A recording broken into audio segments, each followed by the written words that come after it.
నందు ప్రియులారా, మన ప్రభు అయిన యేసుక్రీస్తు నామములో మీకందరికీ శుభములు తెలియజేస్తూ దేవుని యొక్క వాక్య ధ్యానం కొరకు ప్రభు ప్రేమలో మిమ్మల్ని ఆహ్వానిస్తూ ఉన్నాను. ఈ సమయంలో ఆదికాండం 37వ అధ్యాయాన్ని మీ ముందుకు తీసుకొస్తున్నాను. 36వ అధ్యాయంలో ఏదోము లేక ఏశావు యొక్క వంశావళి, ఆ వంశంలో నుంచి వచ్చినటువంటి రాజులైన వారు, నాయకులైనటువంటి వారి పేర్లు మాత్రమే ఉన్నాయి గనుక 37వ అధ్యాయాన్ని మీ ముందుకు ఈ సమయంలో తీసుకుని వస్తూ ఉన్నాను. ఈ 37వ అధ్యాయం ప్రకారంగా మనం ధ్యానం చేయబోయే అంశం ఏమిటంటే ఐగుప్తీనికి అమ్మబడిన యోసేపు. ఈ అంశం మనం వినగానే సంగతి అంతా కూడా మనకు స్ఫురణకు వచ్చేస్తాయి. మనం విని ఉంటాం. అయినప్పటికీ వాక్యాన్ని అనుసరించి క్రమముగా మనం ఈ యొక్క అంశాన్ని ధ్యానం చేయబోతున్నాం. దయచేసి గమనించాలని మనం చేస్తున్నాను. యాకోబు కనాన దేశంలో నివసిస్తూ ఉండగా అప్పటికి యోసేపుకి 17 సంవత్సరాల ప్రాయంలో ఆయన తండ్రి మందను మేపుతూ ఉంటాడు. అయితే ఈ 37వ అధ్యాయం మొదటి 4 వచనాల ప్రకారంగా యోసేపుని తండ్రి అయిన యాకోబు అందరికంటే కొంచెం ఎక్కువగా ప్రేమించేవాడుగా ఉండగా, అందును బట్టి యోసేపు యొక్క 11 మంది సహోదరులు యోసేపుని కొంచెం ద్వేషించడం ప్రారంభిస్తారు. నేను చదువుతాను, దయచేసి గమనించండి. యాకోబు తన తండ్రి పరదేశవాసిగా ఉండిన కనాన దేశంలో నివసించెను. యాకోబు వంశావళి ఇది. యోసేపు 17 ఏళ్ల వాడై తన సహోదరులతో కూడా మందను మేపుచ్చు ఉన్నది. 17 సంవత్సరాలకే తండ్రి మందను మేపడం ప్రారంభించాడు. అతడు చిన్నవాడై తన తండ్రి భార్యలైన బిల్హా కుమారుల యొద్దను జిల్పా కుమారుల యొద్దను ఉండెను. ఎందుకని? అప్పటికి అతని కన్న తల్లి అయిన రాహేలు చనిపోయింది. అంటే 17 సంవత్సరాల ప్రాయంలో ఉన్న యోసేపు తల్లి లేనివాడుగా ఉన్నాడు. కనుక తన తండ్రి భార్యలు అయినటువంటి ఈ యొక్క బిల్హా జిల్పాల దగ్గర, వారి బిడల దగ్గర అతడు పెరిగినాడు. తర్వాత అప్పుడు యోసేపు వారి చెడుతనమును గుర్చిన సమాచారం వారి తండ్రి వద్దకు తెచ్చుండువాడు. ఈ యోసేపు ఎలాంటి వాడంటే వారి యొక్క చెడుతనమును గురించి తండ్రికి చెబుతూ ఉంటాడు. ఇది సహజమే. ప్రతి ఇంట్లో ఒకవేళ 5-6 మంది పిల్లలు ఉంటే అందులో ఎవరో ఒకరి మీద ఒకరు తండ్రికో తల్లికో చెప్తూ ఉంటారు. ఇతని మీద వాళ్ళు చెప్తారు, వాళ్ళ మీద ఇది మామూలే. కాకపోతే యోసేపు మీద చెప్పడానికి వారికి ఏమీ లేవు. యోసేపుకే ఉన్నాయి వారి గురించి చెప్పడానికి. ఎందుకంటే వారి యొక్క అక్రమాలు ఉన్నాయి ఎక్కువ, యోసేపులో అక్రమాలు ఏమీ లేవు. కనుక వారు తండ్రికి యోసేపు మీద ఏమీ చెప్పలేకపోతున్నారు. కానీ యోసేపు అయితే వారి గురించి చెబుతూ ఉన్నాడు. 3వ వచనం. మరియు యోసేపు ఇజ్రాయేలు వృద్ధాప్య మందు పుట్టిన కుమారుడు గనుక తన కుమారులు అందరికంటే ఎక్కువగా అతని ప్రేమించి అతని కొరకు విచిత్రమైన నిలువుటంగి కుట్టించెను. ఇక్కడ మనం గమనించాల్సిన విషయం ఏమిటంటే యోసేపు యాకోబు యొక్క వృద్ధాప్య మందు పుట్టినవాడు గనుక అంటున్నాడు. ఇక్కడ అందుకు ప్రేమిస్తున్నాడు అనే మాట ఇక్కడ కనబడుతుంది.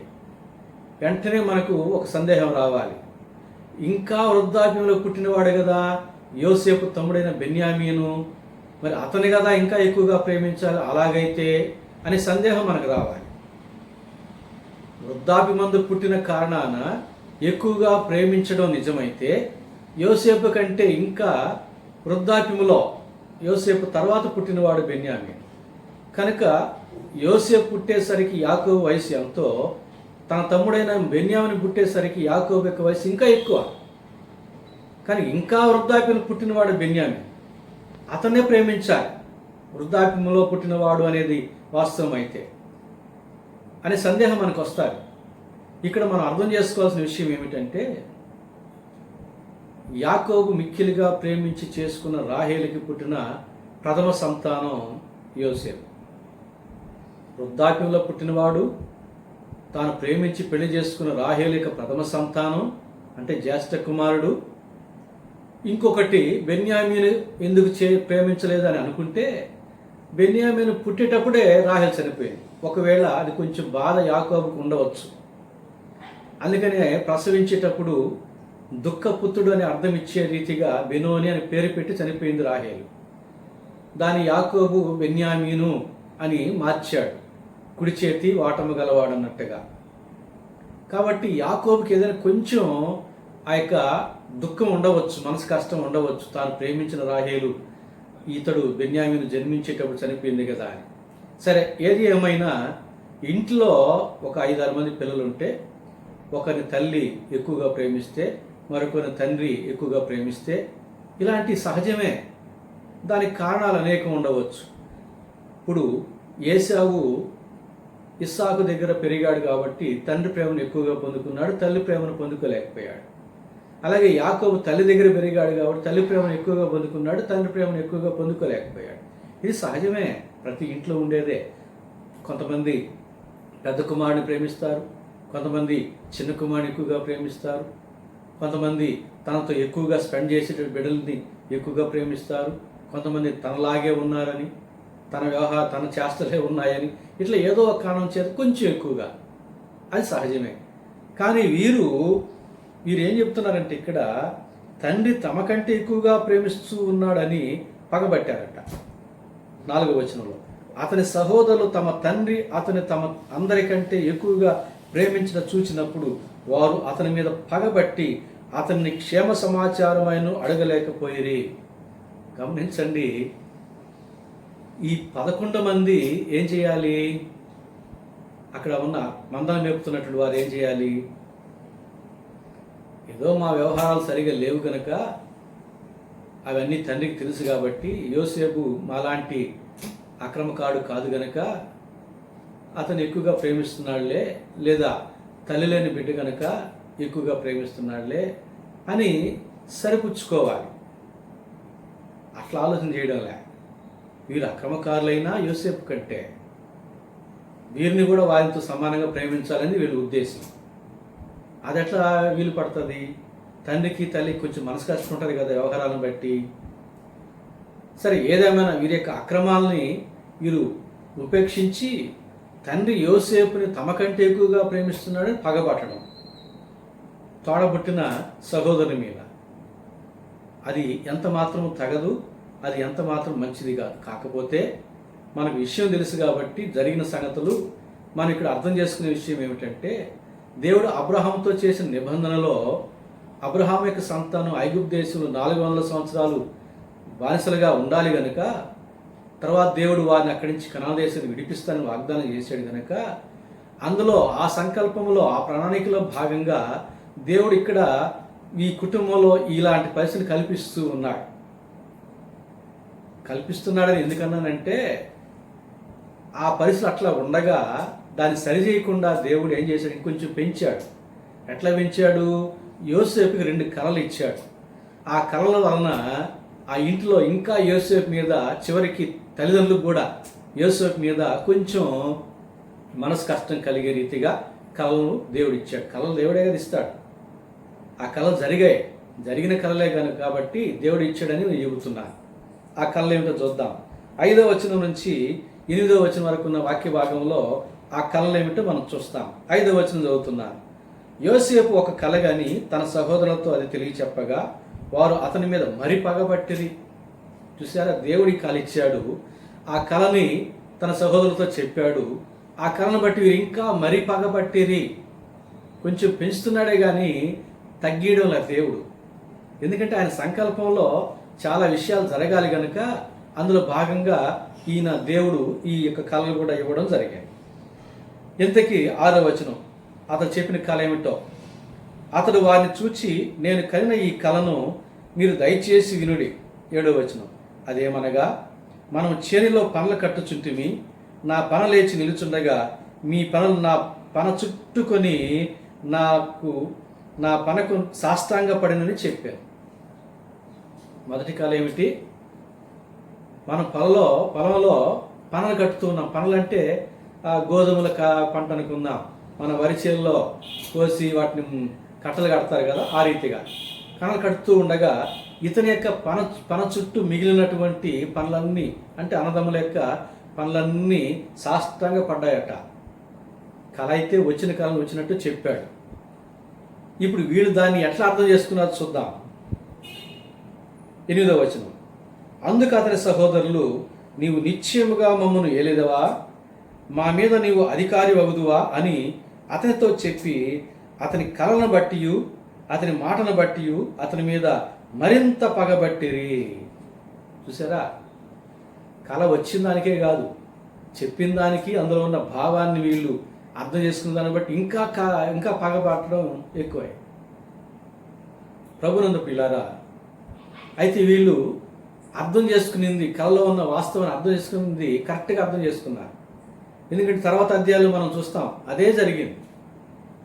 ఐగుప్తు దేశంలో యోసేపు ప్రధానిగా ఉన్నప్పుడు, చుట్టుపక్కల కరువు వచ్చినప్పుడు, ధాన్యం విస్తారంగా ఐగుప్తు దేశంలో ఉందని తెలిసినప్పుడు వీళ్ళందరూ అక్కడికి వెళ్ళి ఆ దేశ ప్రధాని యోసేపుగా ఉన్నాడని చెప్పి తెలియకని అతని సాష్టాంగ పడ్డారు.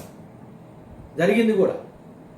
కాబట్టి వీరు అసూయపడి ఏమంటున్నారు, అసలే తండ్రి తమ కంటే ఎక్కువగా యోసేపు ప్రేమిస్తున్నాడు అనేది ఒక కారణం ఉంటే దానికి తగ్గట్టుగా ఇతను కలిగినటువంటి కళ, దాని యొక్క అర్థం. సరే, ఇంకా చూద్దాం. మరొక కళ 9వ వచనం చదువుతున్నా. అతను ఇంకొక కళ గని తన సహోదరులకు తెలియజేసి, ఇదిగో నేను మరి ఒక కళ గంటిని, అందులో సూర్యచంద్రులను 11 నక్షత్రములను నాకు సాష్టాంగ పడినని చెప్పాను. అతను తన తండ్రితోనూ తన సహోదరులతోనూ అది తెలియచెప్పినప్పుడు అతని తండ్రి అతనితో, నీవు కనిన ఈ కళ ఏమిటి?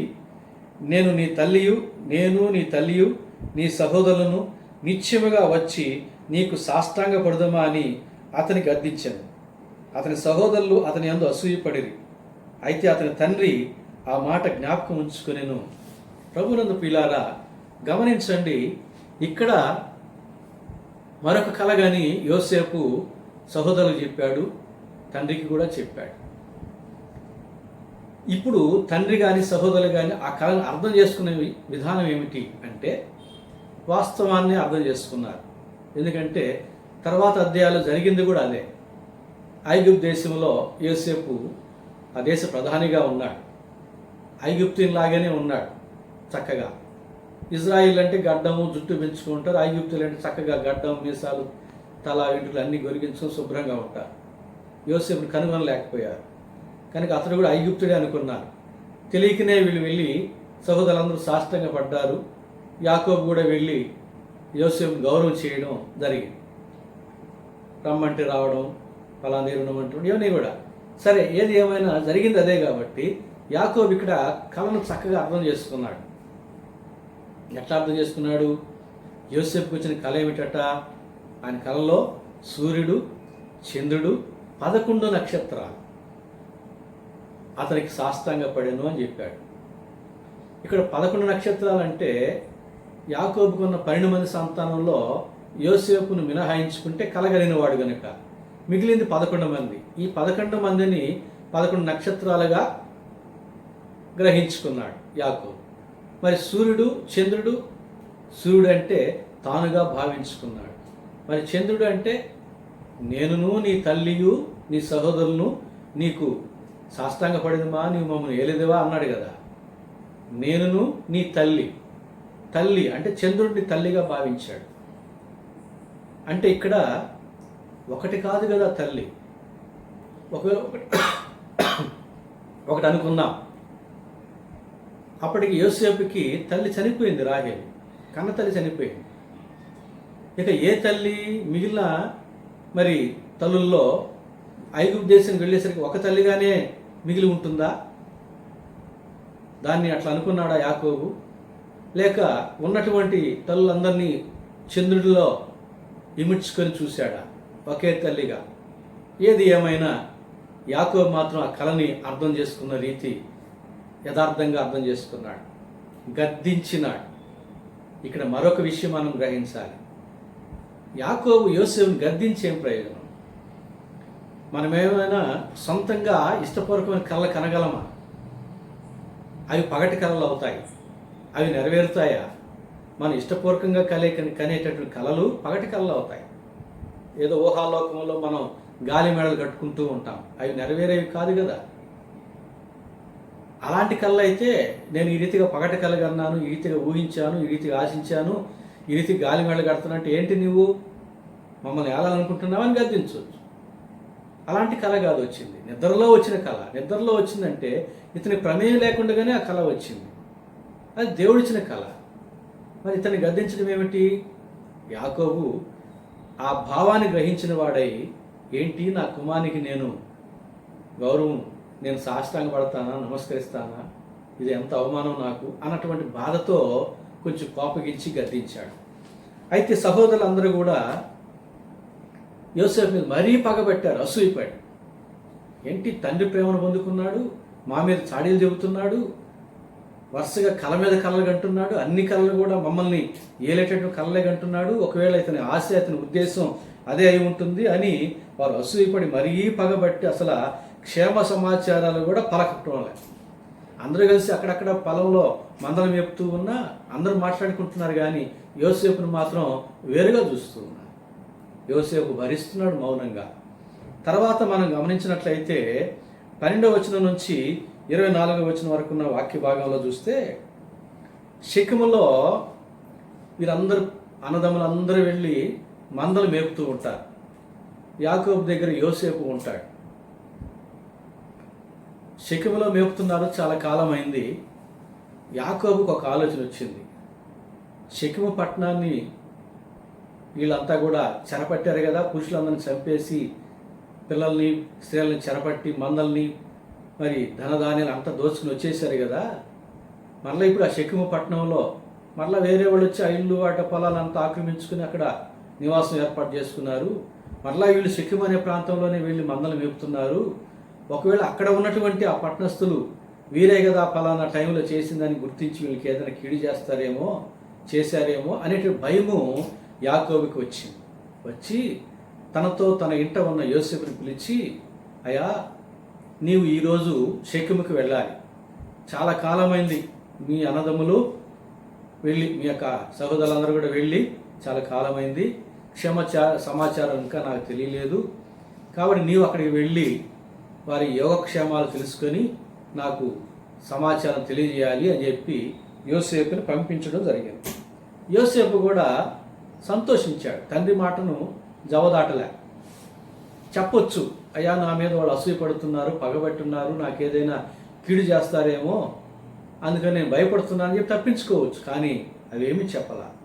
దేవుని యొక్క సంకల్పంలో ఇవన్నీ జరగాలి కాబట్టి యోసేపు మౌనంగా తండ్రి మాటకు లోబడి బయలుదేరి వెళ్ళాడు. వెళ్ళి షెకెము అనే ప్రాంతానికి వచ్చినప్పుడు అక్కడ వీరు లేరు. తోటి మందకాపలను అడిగాడు, అయ్యా మరి ఇలాంటి పని మీద నేను వచ్చానని విచారించినప్పుడు, ఏమోనండి వాళ్ళు దోతానికి వెళ్దామని చెప్పి అనుకుంటుంటే విన్నాము అని చెప్పడం జరిగింది. అలాగే వారి మాటలు బట్టి యోసేపు దోతానికి వెతుక్కుంటూ వెళితే వాళ్ళని చూడడం జరిగింది. అయితే వారు దూరం నుండి యోసేపును గుర్తుపట్టారు. ఎందుకని ఎలాగని గుర్తుపట్టారంటే, తండ్రి యోసేపుకి ఒక విచిత్రమైన నిలువుటంగి చేయించాడు ఆయనకు ఆ ప్రేమను బట్టి. మిగతా వారికి అలాంటి అంగీ లేదు, విచిత్రమైన అంగీ. దాన్ని వేసుకుని వెళ్ళాడు యోసేపు. ఇప్పుడు ఆ విచిత్రమైన అంగీని చూచి దూరం నుంచి వచ్చేటటువంటి వ్యక్తి తమ సహోదరుని యోసేపు అని గుర్తించి, ఈ సహోదరులు ఏమని మాట్లాడుకుంటున్నారు, యోసేపు ఇంకా దూరంగా ఉండగానే, ఇదిగో ఈ కళ్ళగానే వాడు వస్తున్నాడు, వాడిని మనం చంపి దుష్టమృగం అరణ్యంలో వాడిని చీల్చినని చెప్పి తండ్రికి చెప్దాము, అప్పుడు ఈ కళలు ఏమైపోతాయో చూద్దామని చెప్పి మాట్లాడుకుంటాడు. అప్పుడు రూబేను యాకోబు యొక్క జ్యేష్ఠ కుమారుడు రూబేను ఉండి, లేదు మనం చంపొద్దు, రక్తాపరాధం మనకొద్దు, కావాలంటే వాడిని గుంటలో వేసేద్దాము అని చెబుతాడు. సరే అని చెప్పి యోసేపు వచ్చి వాళ్ళ సమీపం రాగానే అతను పట్టుకుని ఆ అంగీ తీసేసి నీళ్లు లేని గుంటలో వేస్తాడు. చూడండి, తోడబుట్టినటువంటి సహోదరు అసూయ వలన. కనుక అసూయ అనేది పనికిరాదు, ఎవరి మీద కూడా మనం అసూయ పడకూడదు. అందుకని వాక్యం ఏం చెబుతుందంటే, ఎవని అసూయ వానిని చంపును. వీరు నేడు అసూయపడి అతని గుంటలో వేశారు.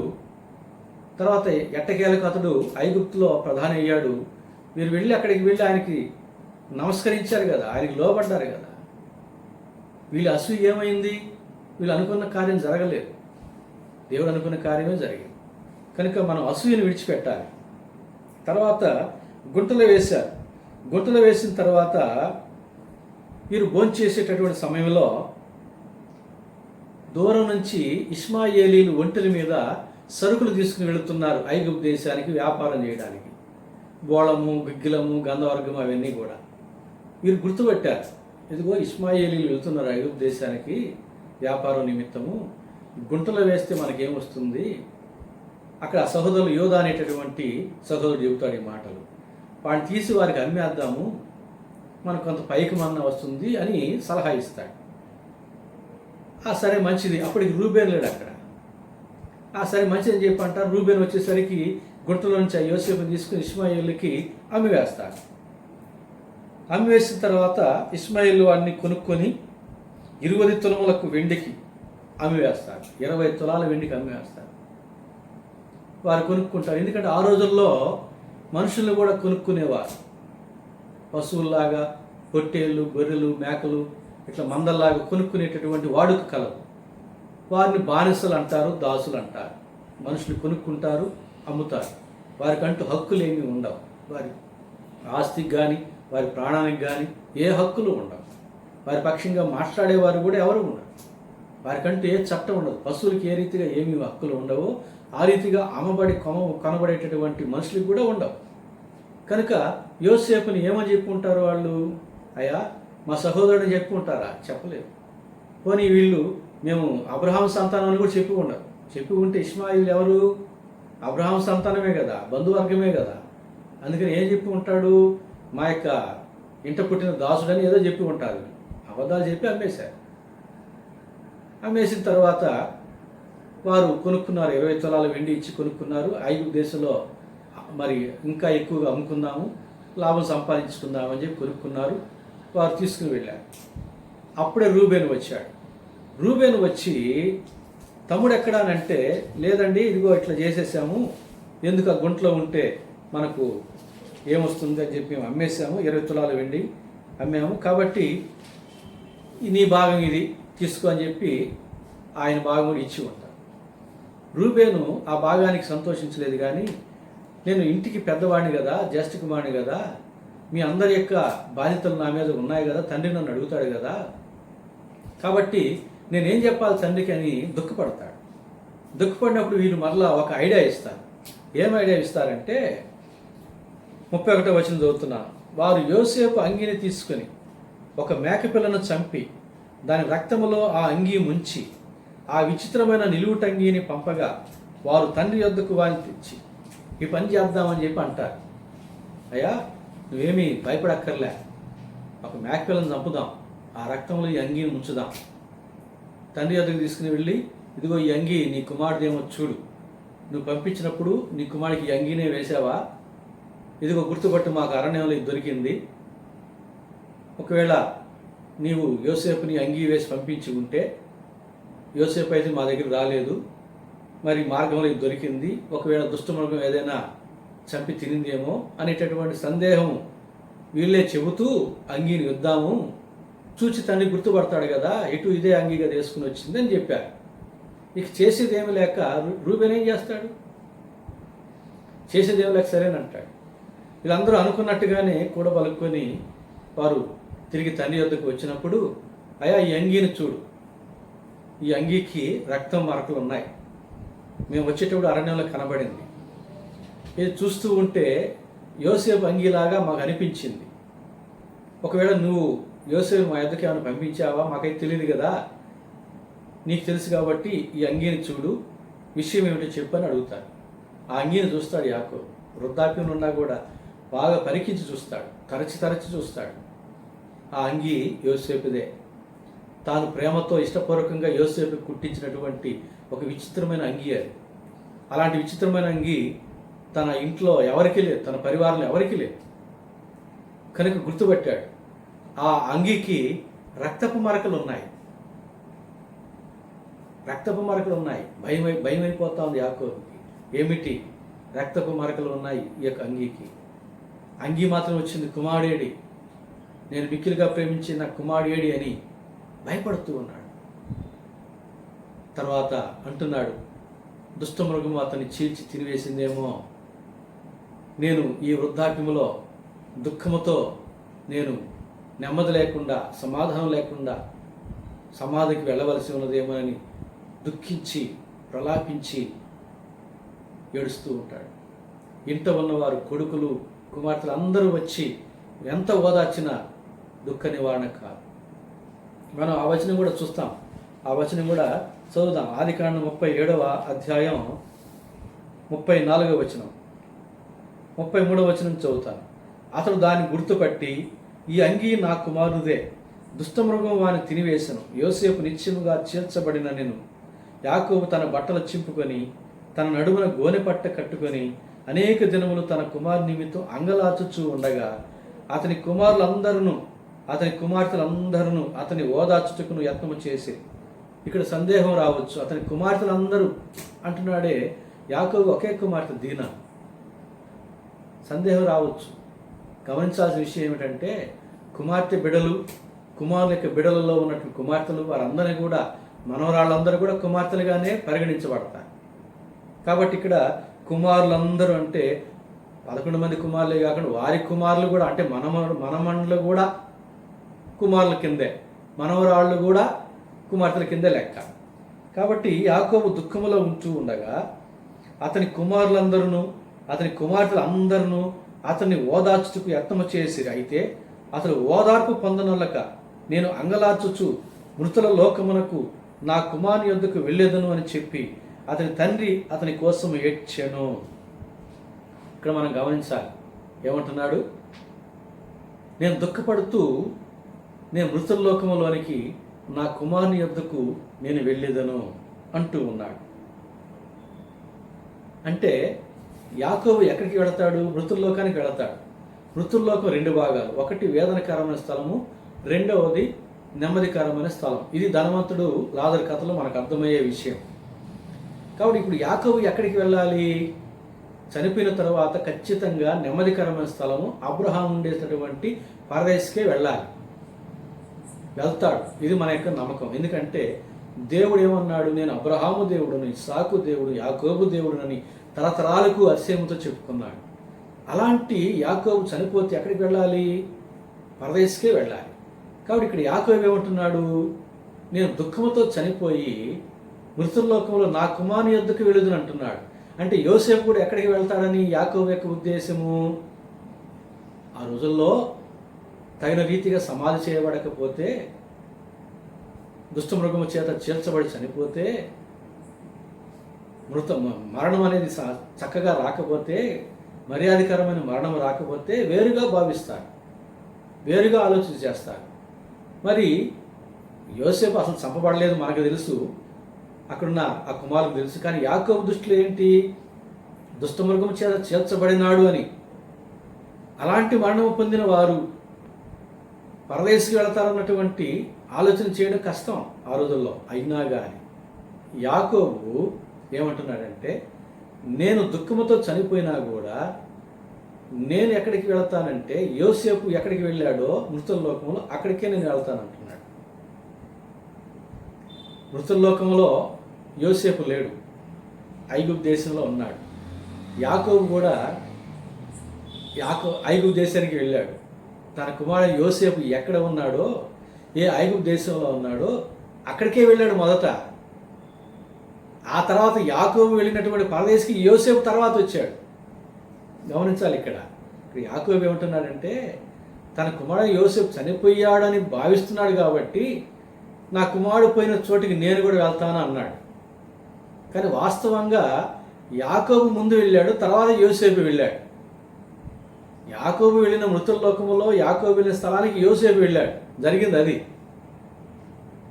యాకోబు ఉద్దేశం ఏంటి? యోసేపు చనిపోయినాడని అనుకుంటున్నాడు కాబట్టి యోసేపు మృతుల్లోకులు ఎక్కడికి వెళ్ళాడో అక్కడికే నేను కూడా వెళతాను అంటున్నాడు.